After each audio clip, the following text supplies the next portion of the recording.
กลางตัวปลาอยู่นี่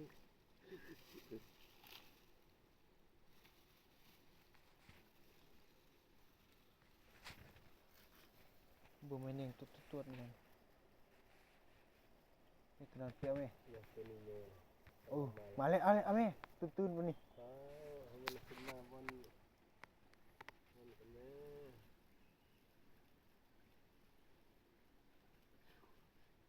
ม้วนเลยจับปุ่มนั่งขึ้นมาก่อน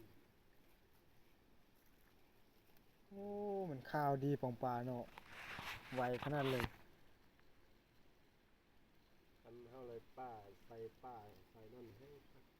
ปลาเน่าปลาเหม็นนั่นเนาะปลาแดกสิขึ้นหาทั้งอย่างนั่นที ตังมาหาปูมันเอานั่นเนาะอันแรกปลานั่นมา เดี๋ยวนี่ขึ้นมาอีกตัวหนึงเลยมาขึ้นจานหินนี่ ปูตัวนั้นเอง โอ้ยมีตัวตึงมันได้ขึ้นมา รีปูตัวนี้ นี่บนนั่นแหละจกไปเลยนะ สั้นแล้ว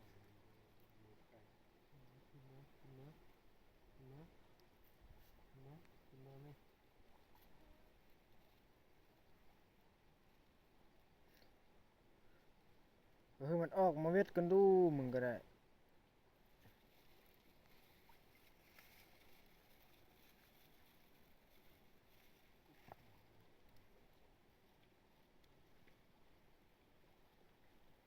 นี่มาฮอนนี่อีกแหละ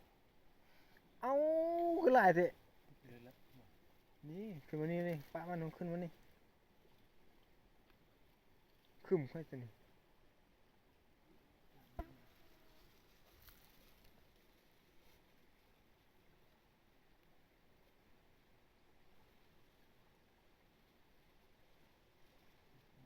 ปลาเลยนะ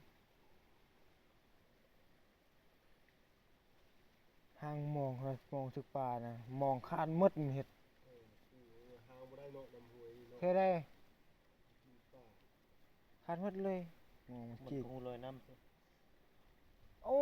ป่าเนาะมองถึกป่าน่ะมองจมมองพื้นน่ะ ดูระเบียงอยู่ตัวนี้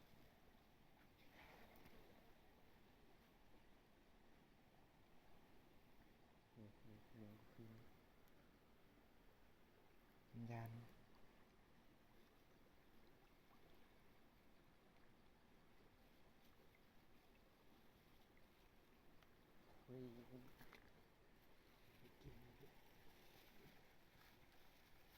เอาออกเศษอาหารนั่นแหละมันมาลุงซะฉะนั้นมันนำข่าวโลขึ้นมาเลย ขึ้นมาแล้ว บ่ไหวแล้วมันเดหิวหิ้งเลย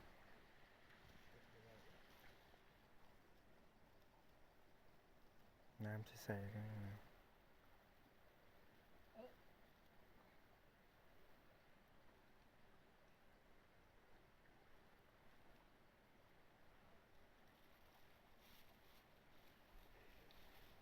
เต็มทุกอย่าง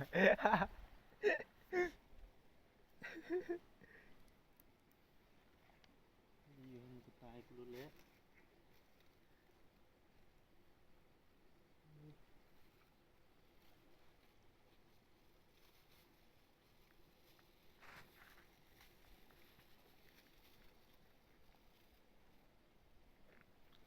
เห็นอุ้ย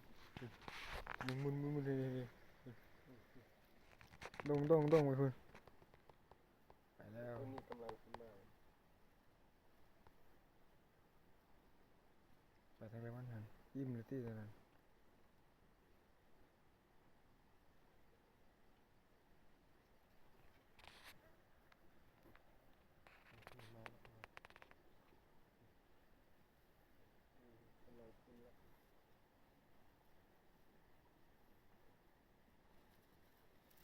โอ้ตอนนั้นลีลาไม่เป็นไงมันจะมามันกวด